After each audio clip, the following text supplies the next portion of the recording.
Anyone there? Nobody there.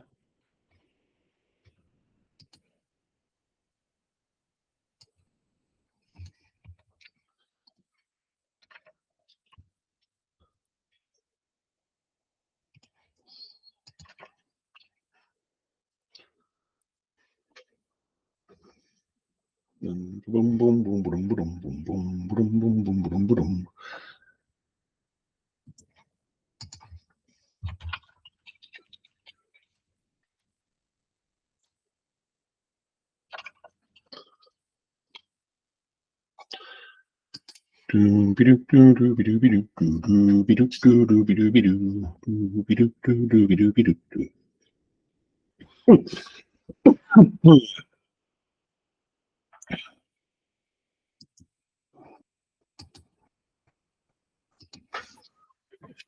There we go. Fisher. Hello, beautiful. John Hall's on the call. I thought he was. Yeah, well, he has to set it up because he records the thing these days. So he's here. He's like press for play, and then that's it. And then he fucks off. And Andy Hayes has just apparently taken a phone call from his realtor. So who knew? But, so is he joining or not? No, he is eventually, I think. But yes, right now it's just you and me. But this won't be the proper chat. How's things, Zach? Busy, man. Yeah. That The time world of of year. college athletics never stops, right? What's that? The world of college athletics never stops. Yeah, women's soccer this weekend, men's soccer next weekend, volleyball I think weekend after that, and of course football. Oh, of course, football. Well, yeah, your Twitter. Well, college basketball starts today too, so. This is the off season, remember, Zach? This is just. Oh no, day job. This is the busy part of the job. I hear you. Did Fanbase reach out to you yet or no? Yeah, I was supposed to set something up with him about this week, and I just we haven't connected. No, all good. He's basically he's trying to branch out into the US market. And obviously collegiate sports is the way to go. But I'm pretty sure most of them you know better than me, really, which is why I put him in charge said go and talk. Yeah, ticketing is an interesting business on the college side because the big ones all have their partners, and it's really hard to switch partners. But the middle ground ones, if you can provide them a good platform and easy, and they move around so much that you can. Do they? This is what I didn't know. I didn't know whether NIU swimming is under the same banner as NIU football, or whether they have different. Oh yeah, they have. So the colleges use all the same platform. It's all a matter of the interface and how it integrates with all the other stuff, and how easy is it to use. Ticketing, especially in athletics right now, the quality of the personnel running these departments is way lower than it used to be. Not saying that they're all bad, but a lot of people left college sports during the pandemic. And a lot of ticket providers left during the pandemic. So the years of experience now is drastically gone down. So now what people are using is how easy is your thing to use? How efficient is it? What kind of data are you providing? Mm-hmm. Can I teach some 20-year-old intern how to run this in a week, basically? All right. Well, that sounds like a fan base thing. That's pretty cool. Yeah, fan base seems to be pretty easy to use. Is there a market in high school sports for them as well, or not? No. Maybe in Texas, like football. Yeah, that's what I figured. Not around here. Basketball in Indiana, maybe for the central Indiana ones, but no, there's no need for that. You just roll the cash register out, $5. It is what it is. Mm-hmm. A lot of high schools now even have it where you just have the little square thing, tap your card, pay $5, off you go. Yeah, all right, fair enough. Like I said, you know way more than me, and he had questions that I can answer. So hopefully, you can steer him right. But we shall see. So this, obviously, we needed to catch up as one of the principal names within the league, certainly down your way. We needed to catch up with what you're doing down there, but obviously with the amalgamation with the rain. Got some questions, and I figured it would be a good opportunity for you just to shout about what we're all thinking, because as we always say, right, there isn't one way of doing it, and we're not doing it the right way. We're just doing it our way. So God love you, beat your own path down there. So I'm intrigued to see how, what, why, and what the future looks like. No hard questions, right? We may disagree, we may not, but it's just It's your club. It's your club. There's no one way to do lower league soccer. That's for sure. Oh, Jesus. I'm reading a book now right now called Savage Enthusiasm, which is about the history of football fandom, right? And they're just talking about how soccer started in the UK way back in the 18 whatevers, and it's just the parallels between then and what we're going through with the Midwest, but also across soccer is just like terrifying, right? Like these clubs that were playing in front of 350 people. And hello, Andrew. And like, Afternoon. and What a shirt, by the way. Glad the club's got something out your way. Heck yeah. We read Andy's name off every game. Founders Club members. Read them all off. Oh, do you do that? We don't do that. Maybe I should do that. Just read my name, Nick. Just read my name off. Yeah. This club is solely funded by Andrew Hayes and no one else but Andrew Hayes. Well, you can't join it. It's like you can only do it the first year. So if you do it the first year, we name, I think there's 12 of them, 11 or 12 of them. Awesome. That's awesome. So Zach, this is a special occasion because Andy's never co-hosted before, which is very exciting. Well, I can tell you're excited. Or disturbing, really depending on how yes. John Hall's priorities are taking a turn. So Andy, you've listened to this, you've been on enough of them as well. Just jump in with the questions. You know far more about the intricacies and the quote admin side of running a soccer club than I do. I'm just here to start conversations going and whatever else. Zach, is there anything you don't want to talk about? Like apart from that rash, obviously. Rash. What rash do I have? Yeah. No, try to stay away from the WPSL if we can. Not that we have anything bad to say. It's always awkward to talk about them. They do a lot of good things, but yeah, if we just steer away from the WPSL, that'd be great. We're talking about the rain, obviously, and how that impacts and everything. But just away from the national leagues if at all possible. That's fair. That's totally fair. I went to. I have more than one Twitter account, so if you knew about my other Twitter account, you know that I went to watch the Midwest regional finals or semi-finals or something of the UPSL on Saturday night. And to say they don't know what they're doing, Christ almighty, like what the fall league, whatever.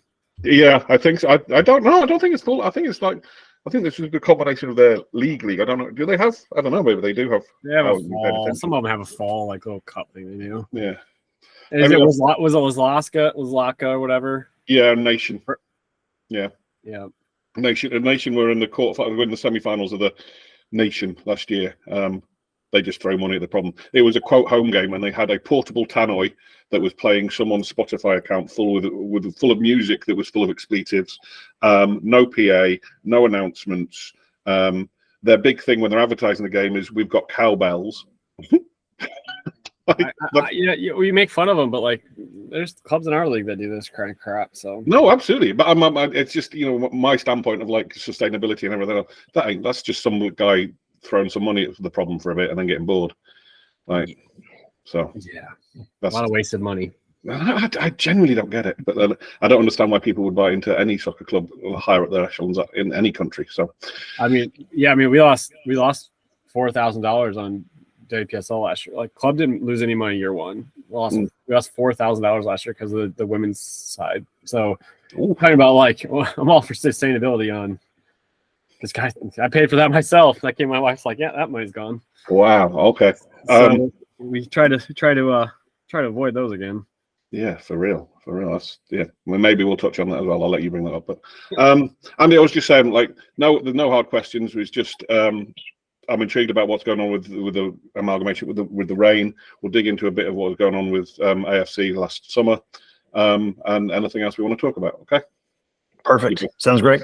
Anybody got a hard stop at 4 or 5 or whatever time it is in your part of the woods? We could stop by like 4:15. That'd be great. Perfect. If we can get an hour out of this shit, Zach, we're doing well. So all good. All right, folks, welcome back to Build It, the non-league soccer podcast where we talk to non-league soccer people. Special this week, John Hall is otherwise engaged, so we have a special, much more glamorous co-host in the shape and form and guise of Andy Hayes. Andy, hello. Hello. Appreciate you having me on, Nick, to help out. Well, I'm delighted to have you. Nice change of voice. People will be clamoring for me to step aside soon as well. Those of you who've listened previously will know Andy as the founder of Indie Boys, Old Boys of Indiana, and now a long-term supporting partner of DeKalb County. We thank you for that. He was one time the commissioner of Midwest Premier League, and he is now, well, not he has many shirts now, but one of his shirts is a founder of Colombia AFC. Look at that shirt. He's actually wearing the shirt, for those of you, if I ever edit this out. It's a beautiful shirt. But he's wearing that because our guest today is Zach Fisher. Hello, Zach. Hey, guys. How's it going? It's going just peachy.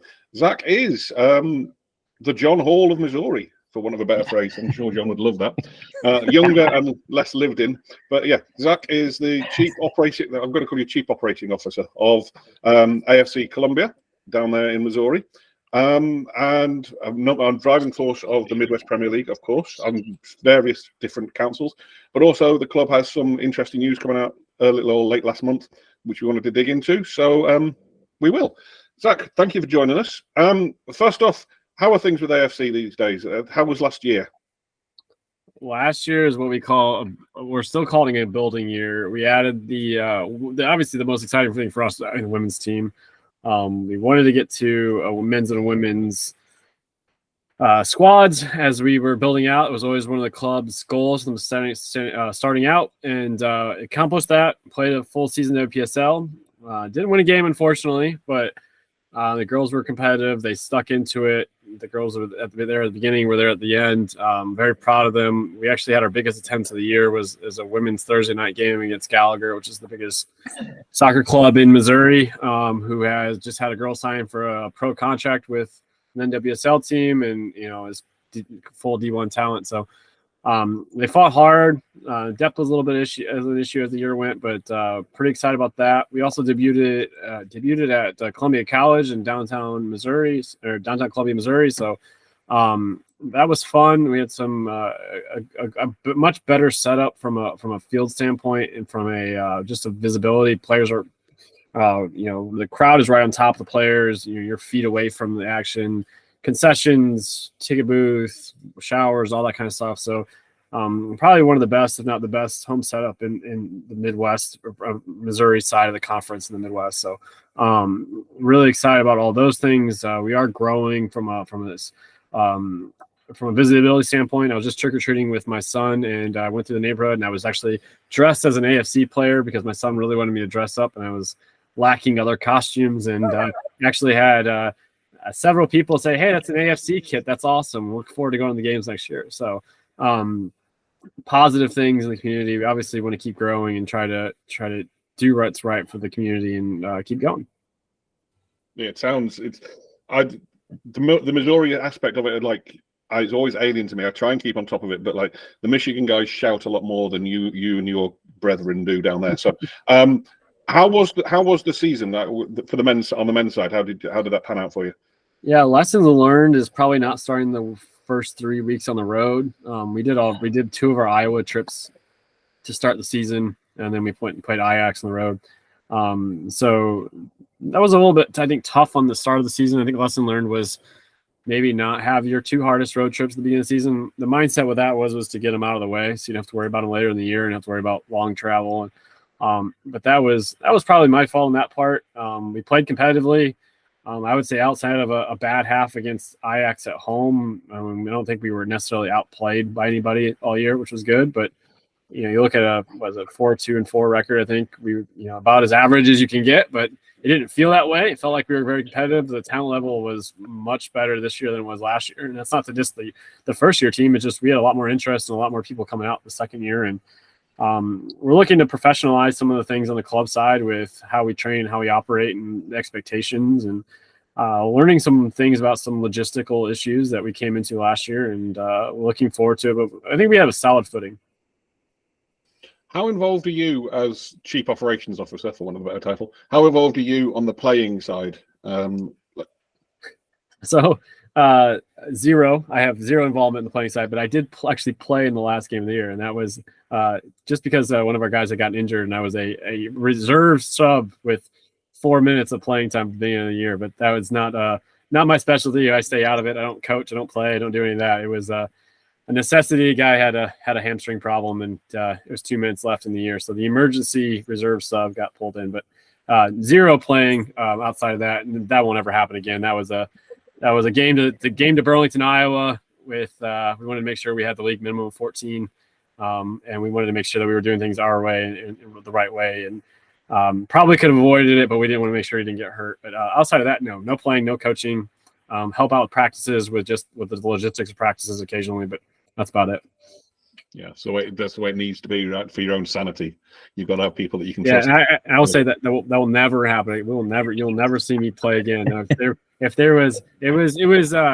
What had happened was that when Santa Fe, dropped out of the league right before the season, they were a gap. So we played July 8th, and then we didn't play again until like July 22nd or something like that, something later in the year. So we had like a 2-week gap, and both teams were out of the running, and a lot of the college guys were starting to kind of go back, and it was kind of hard to justify to keep some of them around. So when we talk about logistics of seasons and how to lay them out, we're going to do that a little bit better so that we don't have such a wide gap in the season, and we don't have to worry about a crazy fluke one-off late on last week of July. Mm-hmm. I hear. Andy, you tried to do it all, didn't you, when you were doing indie? Everything but play. Yeah. I was by far the oldest old boy around. But it's almost out of necessity. And we've talked about that a little bit before, Nick, as far as launching the club or whatever. So Zach, I guess the biggest thing, obviously, bringing in a coaching staff and people who can help kind of manage the day-to-day of the game side of it. What was the challenge in getting that staff built out, and how did that change year over year for the uneducated? Well, going the women's side, we obviously wanted to bring in some coaches that had some experience from the local colleges, and things that weren't they were not part of the NCAA. NCAA has a different rules and coaches being involved and that kind of stuff. So we have a lot of it. We have some of the best NCAA schools in the country are right here in Columbia, either Columbia College or Missouri Valley or Central Methodist are all top 10 programs in the country. So we wanted to make sure we had some feeling for that.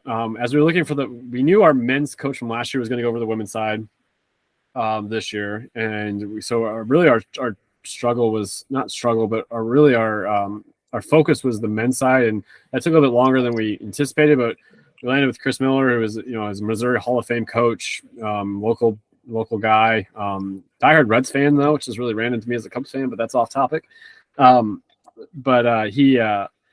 He's got a lot of experience, knew exactly how we wanted to play. We were very organized as a team. We definitely came in with a mission. Brought in Connor Bondre, who's Columbia College assistant coach, and then Brandon Russell, who was at Westminster at the time, but is at a local high school Tolton now. So a lot of experience. Those guys know more about soccer than I'll ever know in my life. But you could definitely tell that the level of training had went up, and we're excited to keep that going. And now is the trick is how to get over that hump and bring some silverware back, because we're very competitive with everyone we play. We beat an MPSL club 4-1 to start the season, and we want to keep that consistency going as we go. Gotcha. It's the fine margins, right? It's really annoying that you think you're there, and then you just they always just beat you out. The nucleus of your side sounds like was college kids still. Is that a long-term? Well, yeah, you're pulling a face, but is that? Yeah, is that more right? or less. Yeah, more or less. Yeah, we have a very good older contingent. Like Elliot Goodwin's the coach. He's the older guy. He actually played for Nashville SC before they turned into an MLS tide. So he's been around the block a few times. You have Jacob Moore, who was a standout D1 player at Oakland. We've got Gershom, who's I think my age. I think he's 32, 33. He's a PhD student at Mizzou. We have a good core older audience that had just graduated college, and then we have a lot of young guys, which I think is exciting. We have a couple of college freshmen, a couple of college sophomores. We actually had 2 or 3 for the first time as we talk about developing the club. One of our emphasis is on that high school senior class that was done, because Missouri soccer is plays in the fall and the girls play in the spring. So the guys were done just playing the club. Is trying to get that younger high school freshman type or college freshman type age into the pipeline, and we did a lot better job this year with doing that. Wide mix to say that. All good. All right, let's talk about the lady side of it. Last year was year 1, correct? Right. Yeah, year 1. Yep. Yeah. Was that always the plan to, like, I know the plan was to build out the ladies team, but was it the plan to do it that quickly from birth, or did it just fall on your lap? Yeah, we thought we were going to be more competitive on the women's side right away, which is the reason why we thought we could do it. In retrospect, probably should take another year or two to hammer out some of the minor details, but not mad that we didn't. Not mad that we did it. We definitely learned some lessons on doing two. We definitely learned some operational like tricks that we're going to use going forward. But yeah, it's always been it's always been up there. Yes, to answer the question. Let me dig into that. Without revealing any of your secrets, that's fine. But what surprised you about launching when you did, as opposed to what the plan was? I mean, for the one thing, we're at a disadvantage already in the women's side. Every club that we played had already played in several years, or was a large youth club. The two Gallaghers are huge youth clubs, one in Kansas City and one in St. Louis. Fuse is a big has a massive complex too in St. Louis. Courage has been been playing soccer for several years now, and it was one of the better teams in EWS before they moved over to WSL. And Sunflower, who had won the EWS twos conference a year before, so we were the newbies, and I think maybe starting out a little bit lower would have gave us a little bit more of a runway to go up. We went right in with the big dogs right away, and it definitely showed from a depth standpoint on. We were competitive in the first half for pretty much every game, and then those numbers just really eat at you, especially when you're lining up against D1 talent across the board at the other one. So some of the logistics of squad build out, depth, numbers, some of the things that we would have done differently on that end. It should be, if we would have done it different, if we could do it again. And that then the driving force, or not the driving force, but one of the reasons for the move that came over this close season of the Missouri Reign stuff. Yeah, really it worked out perfectly from a competitive standpoint. There was a group in Jeff City, a guy named Dakota. He started a training group several years ago. Has a lot of the local women's talent. They're training in a group together. They were kicking around the idea of forming a club. They were competitive and played a couple of friendlies, and they were looking to take the next step. And what we were trying to do is add some more beef to our women's side, and it was just really worked out perfectly because they're bringing in staff, additional bodies. On that side, they're bringing in a larger talent pool from what we're doing. I think our girls are going to get along perfectly with theirs. They played each other in high school and college.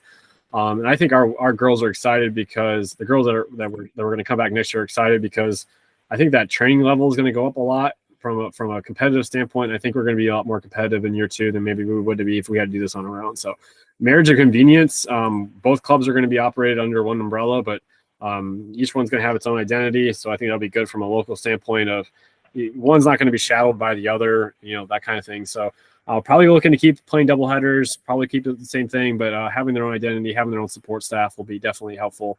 We'll probably keep a lot of things that we can streamlined, and hopefully that will make sure both clubs are competitive as we go into 2024.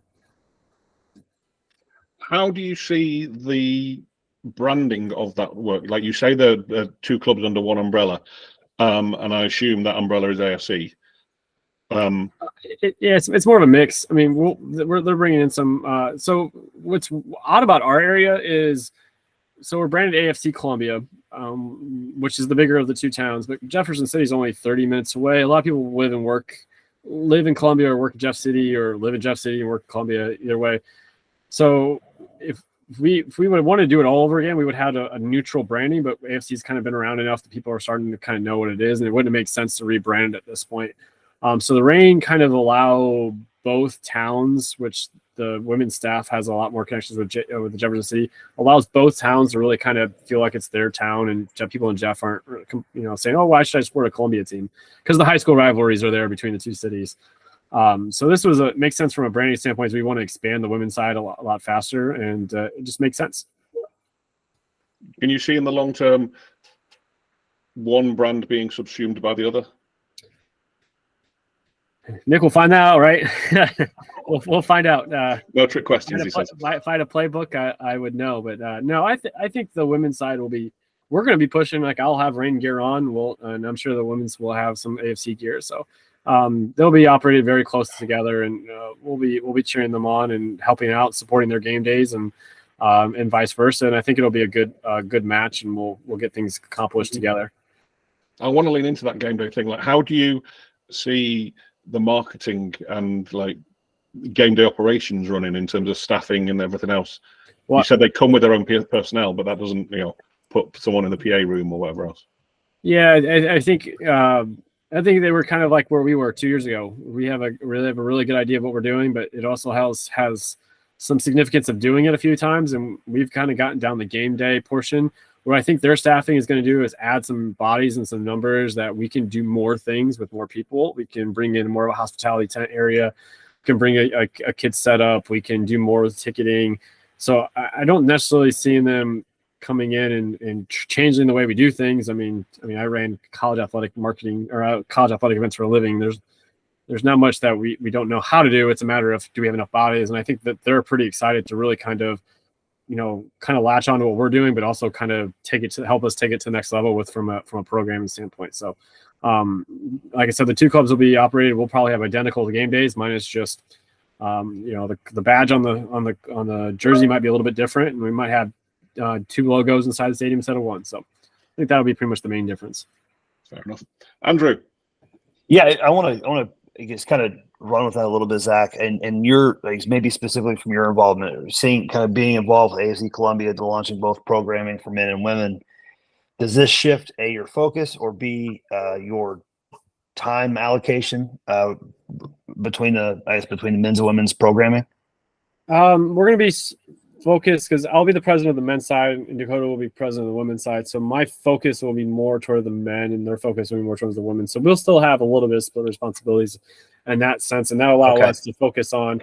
They're bringing in their own social team. They want to do some different things that we'll do. So I look at it more as along the lines of maybe like the NWSL, MLS partnerships, especially like on the USLC side with Lou City and racing. They're housed together as much as possible, but they have their own uniqueness, and I think that will play out. But I think we'll definitely learn from each other and help each other out when we can, and advertise for each other. I think that will be a big thing as we go forward, is trying to make sure that we get as many people in the door for each team. And like I said, we've talked already about sponsorships and how is one going to go to the other and vice versa. So we're still hammering out some of the minor details, but I think for the most part, we're pretty excited to kind of combine forces. I think if anything we've learned in lower league soccer is the more the merrier, and the more people we can get involved, the more we can get involved, the bigger we can do. And if it means our club can grow even faster with a group of people that have come in and are running the women's side, then let's do that and allow them to really kind of focus and hone in on the women's side and make that experience better, so that those girls are bringing home trophies and becoming competitive and telling their friends about coming to games. So it's coming from the men's side. I think the men are pretty excited to have a more support staff and to improve our professionalism from a training standpoint and from a game day. Okay. Gotcha. Yeah, no, I'm sure from a player recruitment piece too, and not to get too in depth on the soccer people, right? You got them running their thing, but that should in theory help with the player recruitment to see the bigger atmospheres, the bigger staff, better training, the better training environment, and see that continued improvement year over year, and maybe pull some of those younger kids you were talking about as well. So it's super exciting. Is there one more question? I'll kick it back over to Nick here. In terms of, I guess, your involvement in getting to this point with Missouri Reign on the women's side, were there any big surprises in terms of how you built out the dollars and cents side of it? Or there's the Build Up podcast, so how you built it out with the focus on being sustainable year over year. That's been a big piece for the Midwest Premier League and its member clubs from our conversations prior to me departing that. Has there been any big surprises or any significant differences, or is it pretty much consistent between the programming offered by AFC Colombia and Missouri Reign? From the women's side, just some of the way that the leagues have two different ways of doing things, and not to get too much into the PSL, we've learned some things on some of the operational standpoints that the women were expectation and the men are expectation. They're not as different as people I think they are. I think the National League women's and the regional men's are mostly the same. Maybe the support staff of a National League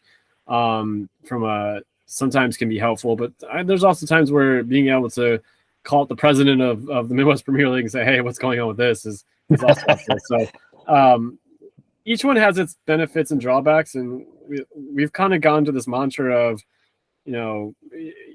yes, the men's have really been hyper focused on regional success and growing the regional league and doing that kind of stuff. I think the player mindset is different between that group and the women's group. And I think that's okay. I think the women are really there from a,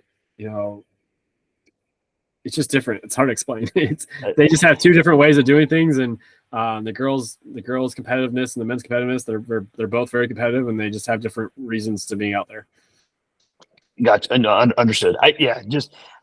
That was a long-term plan that we never really got to at Old Boys, and to see both DeKalb do it and how you guys do it as well is pretty awesome to see from afar. So kudos to that. I'm curious if there was anything significantly different between the two, but sounds again like just maybe from a player profile perspective. Yeah, and just allocating resources, training times. They trained on different nights last year. One was on Monday, Wednesday, one was Tuesday, Thursday.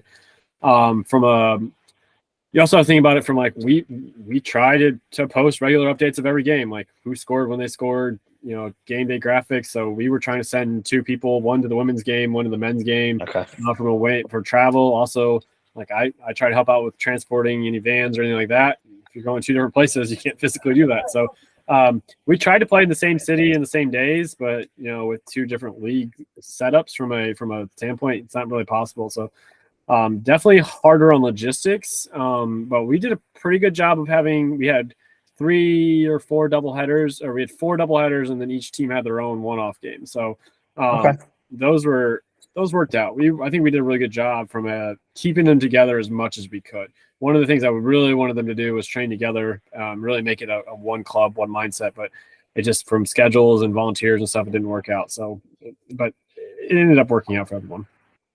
Gotcha. What's the you spoke about when you were talking about the men, like your 2 longest trips were way up to the land that time forgot. What's the women's journey times like? The women didn't leave the state of Missouri all year. Their longest travel was 1 hour and 45 minutes. Wow. So, which for us, I know some of the Chicago teams are probably golfing at traveling an hour.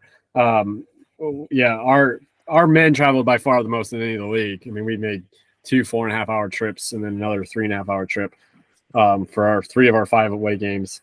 Our women physically did not leave the state of Missouri because the Kansas teams, the 3 Kansas City teams, all actually played their home games in Missouri, which is on the Missouri side of the line. So they did not leave. It's a straight shot. Either you're going west on I-70 or east on I-70. That was all the complexes are right off the freeway. So it's pretty easy travel for them. And hopefully we can get to that on the men's side, which is hopefully as we grow and as we get more expansion teams in the Midwest Premier League, that will be a regular thing for the men, and that will help with some of the rigors of trying to play 12 games in 10 weeks, basically. For sure. Yeah, you're a little bit of an outpost down there, aren't you? Again, without betraying any confidences, are you aware of clubs showing an interest in the Midwest Prem?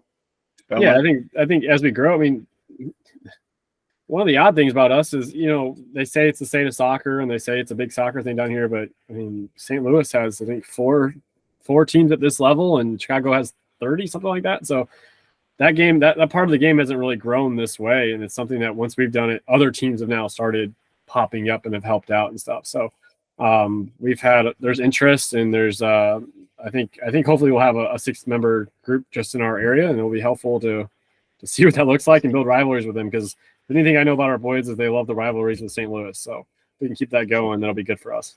And no one will be traveling 4.5 hours either, right? If you can get 7 teams around you and never go north, you're laughing. Nick, I have a hard time feeling sorry for clubs that travel an hour and complain about it. That's all I'll say. No, I'm with you. As a Brit, the travel times that you guys feel are acceptable are insane to me. So anyway.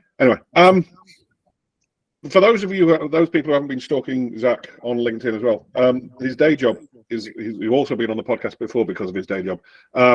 You work in collegiate athletics, correct? Is that? I work, not directly in it, but as a supporting industry, yeah. Okay, fair enough. But you're aware of it. When we got you on, it was to talk directly about name, image, likeness and the changes that were happening there Yeah, that was one of our more popular. Still goes on. Sell every day part of the job there, Nick. Now the dust has settled a little bit on that. From the top level and the quote proper college athletes that you deal with, have you seen an impact on them? And then from your Colombia point of view as well, like are you seeing lower grade athletes being able to benefit or not from it? Yeah, I think you're finding that entrepreneurs will find a way. I think some of the bigger college athletes have done well, and they've gotten deals, and the colleges have done a really good job of finding them deals for them, whether that's through their collectives or that's through their whether it's through their agents or whatever that is. And I think that's always going to be the case. I don't think the deals are as big as everyone thinks they are. I can't imagine some of the deals that you see and you're like, that's probably not true. But I also think you see, like I went to Mizzou soccer. They have two of their girls' jerseys in the shop there.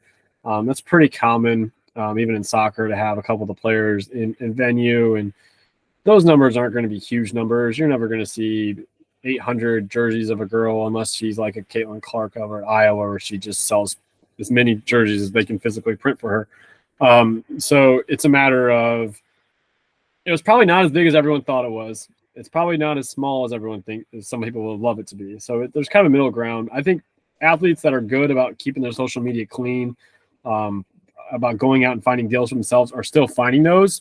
And I think that's what the true intent was. And I think some of the bigger athletes are probably not making as much money through NIL as they are through those collectives anymore. I think that's probably what's happening from a general standpoint. That's interesting. Are you aware of people coaching athletes in that regard? Like the natural athletes have the athletic and the physical prowess, but they don't have necessarily the acumen to curate their social media profiles. Is that industry growing as well to focus on that? Are you talking about helping athletes with their branding? Yeah. There's schools out there that will help. I mean, every school has an NIL person now helping you guide. All the big ones at least will have a guide person helping you guide. This is what you should do to make yourself more attractable to businesses. And you talk about poaching, like there's one thing that's getting clear is that schools with more money are poaching school athletes from other schools. They're simply kids are going into the portal, getting the best offer from a school, either NIL collective or whatever it is, and they're going on up. And I think that's, in some cases, that's good because players were probably under recruited out of high school or weren't given a fair shake. And I think sometimes it's bad because I think a player there's no accountability sometimes. If a player just wants to leave, he can leave, and there's not really holding much. I think that's the NCAA's coming around in the last few months and said we're going to stop letting people transfer 15 times before they get penalized. And I think it's all starting to come back into one group. And I think college sports is still changing. It'll probably change next week, and we're along with the ride. It still confuses me, but Andy, go. Yeah, on that end, Zach, with respect to the NIL, do you see a shift possibly in some of these summer, Midwest Premier League being one, or for men or women, an adjustment to the roster limits from some of the players playing to keep their skills sharp for the upcoming fall season, or is that kind of a way down the line? Yeah, I think lower league soccer is kind of where it is where it's going to be. I can't imagine too much changing with NIL. It doesn't really impact too many of these kids here. I think you'll see is maybe like the Indiana Soccers of the world, or some of the bigger ones maybe getting poached by some of the bigger clubs in lower league soccer and going places. But I think that was already happening. I don't really think NIL's changed lower league soccer all that much. Gotcha. I think if people were funneling money to a player one way, they were already doing it. They're just finding more legal ways of doing it now. Fair enough. Is it possible that colleges are looking at people's social media following as one of the elements in terms of their recruiting? Like you say, people are transferring. Are they being wooed because they've got more Insta followers than someone else? No, they're just finding the best players and saying, "Well, I'll offer you NIL money to come here." Gotcha. They can't officially say that, but that's what they're doing. They're not doing it. Their collectives are doing it and said, "Hey, we'll hook you up with this amount of money each month. These are the deals that you have to do it, and off you go." I mean, you look at FBS college football nowadays, and you see all these FCS and D2 players moving up that were great players and how they're coming to certain teams with bigger NIL collectives. It's not because they wanted to go there, probably. It's because that was the most money that was offered. And that's kind of how these things work these days. Money talks. Yeah, amen to that. Amen to that. All right, what's 2024 look like for you from the men's side and from the ladies' side, but also from on top of like what's the plan? Yeah, our big focus this offseason into next is going to be our game day environment. We're close. We really need to hit home on some hospitality, some fan engagement stuff with bounce houses and things like that. And it seems simple, but having the amount of bodies to do that will be a big difference this year. I think from that's what I think the public facing you'll see. I think we need a better job on social media with more videos, more engagement, really a focus on our game day streaming. There's a few things that are on the professionalism side, and then from a training standpoint and a roster standpoint, is expectations are going to be higher this year. We've had 2 years to figure out where we are and who we are, and now the expectation is, all right, we're going to do this. We're going to do this. We're here to win, and the expectations for the squad are going to be a little bit more strict this year, and how we do things and the way we play. 2 years in a row, we haven't had a game where our starting 11 were all there in 1 week, which is nuts to me. Now, in fairness, some of the guys, some of that's due to injury or whatnot, but we have not had our starting 11 out there, and I think if we put them all on the field at the same time, we're probably favorites to win the league. With all due respect to Ajax, it's a great club and a great group of guys, and very competitive and very feisty on the field. Nice save, Zach. Nice save. Yeah, they have the trophy 2 years in a row. I can't argue otherwise, right? And they also have a rivalry cup, which is painful, but.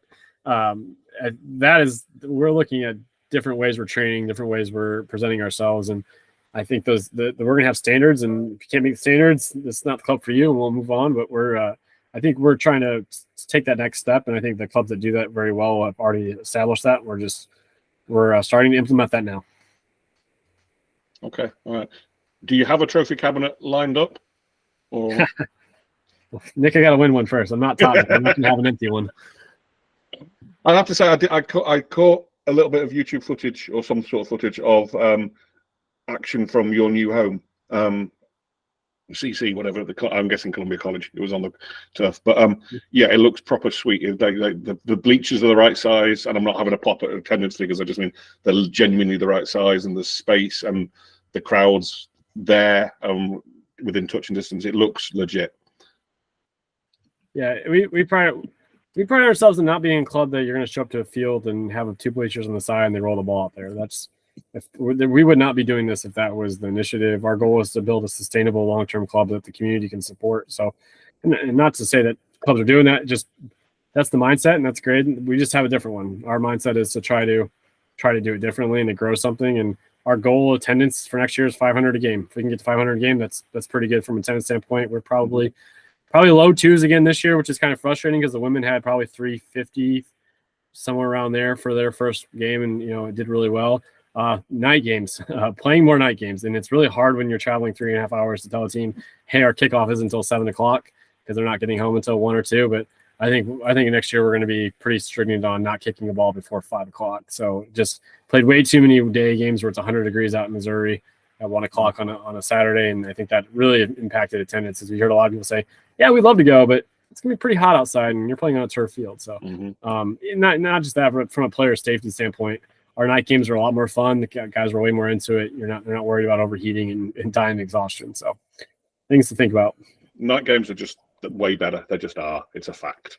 Yeah, when your away team's only an hour away, you can do whatever you want. When the away team is 4.5 hours away, it's you try to do what's in the best interest of all. But I think sometimes we got to start being a little bit more selfish from a standpoint when we're trying to put 400 or 500 people in the door. Home field advantage, isn't it? That's what it's. You got to play the cards at some point. Sometimes. All right, Andy. Anything else? You mentioned early on, Zach, we were talking about the scheduling challenges and having that gap. And I don't know. I mean, again, we've got in the Midwest Premier League, you're doing 10 matches over what could be 14 or 15 weeks. So there's bound to have some of that pop up.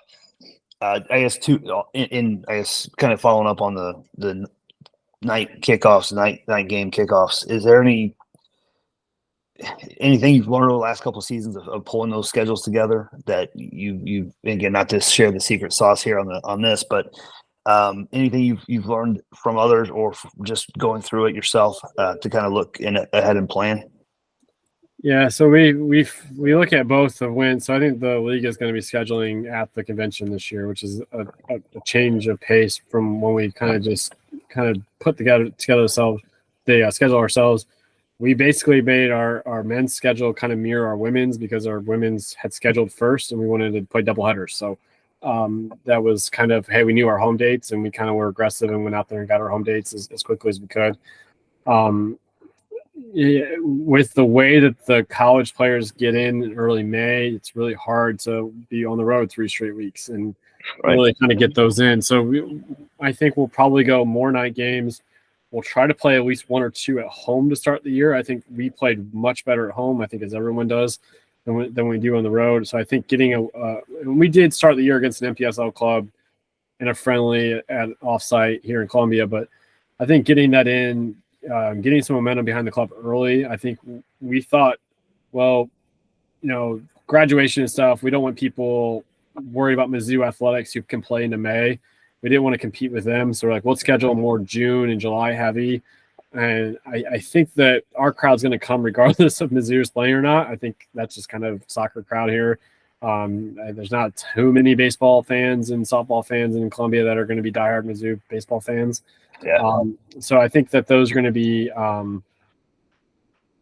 think that we look at it from we need more balanced scheduling. We not need to start. I think when you lose all 3 away games and you're like, well, that's a rough way to start the season. Now you have to come back at home and make those points up. I'd like to balance it out so we have a little bit more stability up front and give our players a little bit more to go after. No, it makes sense. I know people don't like to say this. Referees on the road in Iowa are a lot different than referees at home in Columbia. That's all I'm going to say about that one. I think we're both picking up what you're putting down. And I think it is a challenge. I think also just based on my experience with the clubs and the distance traveled, if you drop that many points early on in the season and you're at a point where you have to kind of bat 1,000, so to speak, pardon that expression, the balance of the season, you get to a point where there's nothing there to compete for. The guys are going to make the decision, and women too, possibly, to make a decision to say, hey, I'm going to get healthy for my fall season, and you have some drop out there, some attrition. That is a challenge. Yeah, we also look at it this way from a scheduling standpoint. Like, we don't play on Memorial Day weekend. We just haven't. We haven't played in 2 years. We won't play next year. We'll find a different date for that. And we don't play the way the 4th of July ended being midweek. Kind of had like 2 weekends where you weren't really trying. We really tell them, hey, try to miss 1 game. If you miss 1 game, that's fine. We'll figure the rest of them out. But the way that the holidays were, what really impacted us early in the season was we had a ton of kids graduating college. So that weekend, that very first weekend, they're graduating. I'm not telling a kid, hey, sorry, you can't. When you go play this lower league soccer game, you can't go graduate. Right. We had 2 guys actually drive to one of the guys' graduation Saturday morning and then drive to the game later that evening. So it's not because they want to be there; it's because they physically can't. And so you take that pool of graduating kids. And then you take your guys that are still kind of tied to finals or whatever, and then you're taking a group of, hey, I physically can't go to Iowa. I have a day job the next day or Friday night. So that pool just becomes really small. So you're kind of putting yourself in disservice there when you're going 4 hours away and you're trying to take your best 11, but you're really kind of torn. So if you can play at home, most of those guys can probably be there. Most of those guys can probably play at 5 o'clock after graduation. They're happy to do so and they're fired up to be there. So It might make sense from a scheduling standpoint to skew earlier in the season and then move those away games into June and that kind of stuff. But we'll see how it all shakes out. But I think our mindset is learning some of that. I would say the biggest thing we learned, and I know lower league clubs probably handle this all completely differently, and I'm open to suggestions from either of you two, is we have a great partner in Hummel, but we pressed all of our own jerseys last year. We pressed all of our own numbers, all of our sponsor logos. We did all that ourselves. I think we're looking into next year ordering that all through Hummel, all pre-printed, all that kind of stuff. All a guy has to do is go in and type their stuff in, because the amount of logistical work to put 2 teams on the field and printing their own jersey. Each player buys their own jersey, buy their own shorts, and get all their own gear. let's just say, logistical nightmare. And I think it's something we're looking forward to adjusting for next year, so that it's less stress on our staff, because that was a handful, way more of a handful than it needed to be. Yes. No one ever anticipates, isn't it? Like, I want to start a club. I don't want to order jerseys. That's completely. Well, the thing is, like, we had it all sublimated through Icarus in year one, so we had no issues. Well, we tried to save money. We saved $4,000 or $5,000 by pressing them ourselves. Like, I have a heat press and we did it ourselves. It's just the amount of time it takes to press all that stuff is. We actually had to deal with a local company. They were going to press it all for us. They actually moved right before the season, so that they had commercial presses and could have pressed it all in probably one day. They moved right before the season, so we got stuck on us. And so we had club members in my garage every couple of days just pressing numbers and names and stuff so we get the season in. So I think logistically, and what really that happens is when you're so small is you can't take those people who are pressing jerseys and say, hey, go market the club and try to get people in the door. So it really was a twofold punch in the gut. So we're looking on that. We're also trying to make sure that we're more active on social. And I think those are things that will help as we learn our lessons here as a year 3 club. And wasn't year 3 is the gear everyone looks out for, because if you make it past year 3, you got a chance to survive. And usually if the club doesn't make it 3 years is the average in the US, which is crazy to me, but trying to get past year 3. Well, fingers crossed, man. Just very quickly touching on the league as well. You are. What's your official title, or what are you in charge of with the league? So I'm a league board member, and I'm work on the expansion committee. Expansion committee. That was the word I was looking for. Thank you. Things looking rosy from the league point of view, regardless of whether anyone's going to Iowa or not. I think it's shifting to the point where everyone's kind of calmed down from their summer seasons and have gone through their fall, whatever, high school soccer seasons and college seasons, and now people are starting to, all right, what's next for my club next year?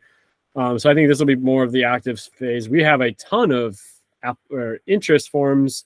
We have had a club accepted to the league already, which will be, I'm sure, coming out next whenever it is that they're wanting to be announced.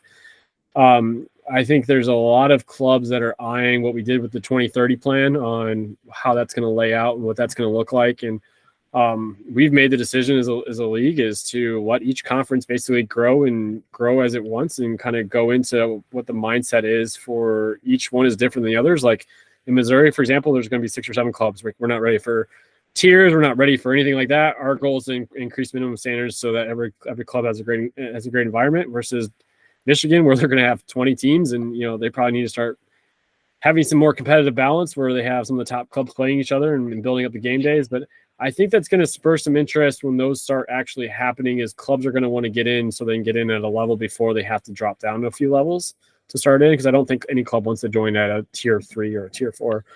So I think that will spur some interest as we start officially announcing, hey, next year we're going to do this. This is the cutoff time. I think you're going to see a lot of shift. And I'm also interested from a league standpoint is we don't really necessarily care what the national leagues are doing, but what some of the things they do impacts us, and some of the clubs leaving, or if clubs are unhappy, or clubs that are doing well and are looking for a different challenge, and trying to find what best fits for each area is. We're also trying to find ways of giving clubs that are brand new a better chance of starting off, instead of they don't have to play Bavarians and Adria and the Cal in the first 3 weeks. They maybe can play, some clubs that have also just started and they're not getting their butt kicked in, so that they have a little bit more. They don't feel out of it right as they start. So trying to get those all going. In that bracket. I don't think our performances on the field deserve that. When you're on a club's podcast, you got to make sure you talk nicely about them, or you won't get invited back. I've got the edit button, right? No, it's good. The 2030 plan. I was watching the conversation unfold in various places, and I think you did a good job of reining it in. Like it felt like people were running with it and going, "This is promotion relegation. This is great," and that clearly wasn't what it was about. Right? It's about play where you are ready to play and where you are able to play. And yes, you can twist that to pro rel, but I think it's more nuanced than that. Yeah, I think, and this is coming from a relative outsider from soccer. Like before 2019, I had no interest in, not say no interest, but no involvement in lower league soccer. And you come in from an outsider and say, why are you guys doing it this way? This makes no sense. But then learning some of the intricacies of running a club for 3 years, you realize that each region is just so much different than the others. and each area within that region is different than the others. And it made no sense of setting a blanket plan. This is how everyone in this area region is going to do it. It just doesn't make sense. Like each area has its own uniqueness, and letting each conference grow up on its own, letting it have its way and how it's do things, having some similarities between all of the regional conferences from a standard standpoint, but allowing each region or each conference to grow up, implement its own tier system at the way it wants to do it, really give itself some ownership in how it wants to grow. It makes way more sense than just saying, hey, we're from Joe Schmo from Texas, I'm going to tell you people in Missouri how to run your conference. It doesn't make any sense. So it's for some conferences, it's going to be fast. I think in the Illinois and Michigan areas, you could easily have 2 or 3 tiers, and it makes sense from a competitive standpoint. In Missouri, it may take 10 years before we have enough teams to get to that point. Let each conference grow on its own. Let each conference set its own markers, and go from there. And if there's enough interest, from a community standpoint, it'll happen. And if it doesn't, it doesn't. But I think it's the way to do things. Couldn't agree more. Andrew, in the interest of winding up, any more or further questions? No, I think we touched on what I had here, jotted down. And again, it's good talking with Zach in this forum. It's been a minute since I had a chance to chat, so this is really, really good for me. Yeah, Andy, like I was saying, that we say our founders club before every AFC game.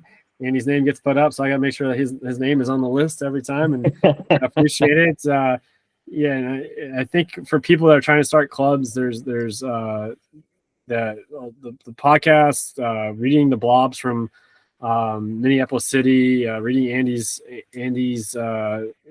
manifestos, you want to call it, Andy? I don't know what you want to call it. And then Kingston, like, I think there's a lot of knowledge out there that people could use to really grow their clubs without having to learn mistakes. I think we avoided a lot of mistakes by listening to podcasts, listening to you guys talk, reading all these things. I think people just do the research before they just say, hey, let's start a soccer club in my hometown. I think you can learn a lot of lessons and do things. I think we're just here learning from those people that came before us, and hopefully people listening to this podcast will be like, well, that's a great idea. And they take one thing from this idea, then we've done our job and passed it along to someone else. 100%. If we're not learning, we're not growing, right? We gotta, and we, as we always say, we don't claim that we're doing things right. We're just doing things, and we will fuck up along the way. That's fair. All right, Zach, thank you so much for your time. Good luck with everything off the field. Good luck with everything on the field next summer. I hope we talk before then. That'd be good. Good luck with everything, my friend. It's been a pleasure. Thanks, guys. Thanks. Thanks, Nick. See you guys.